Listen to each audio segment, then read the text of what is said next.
অবশেষে সিবিআই এর জালে সন্দীপ ঘোষ দুর্নীতির অভিযোগে তাকে গ্রেফতার করা হয়েছে। এই যে দুর্নীতির অভিযোগ, তিনি দুর্নীতি করেছেন, এটা নতুন নয়। 2021 সাল থেকে এটা শুনে আসছি।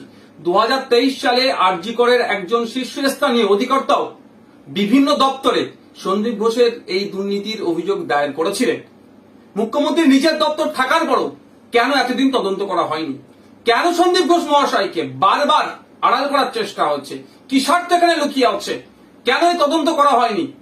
সিবিআই দুর্নীতির অভিযোগে তাকে গ্রেফতার করেছে।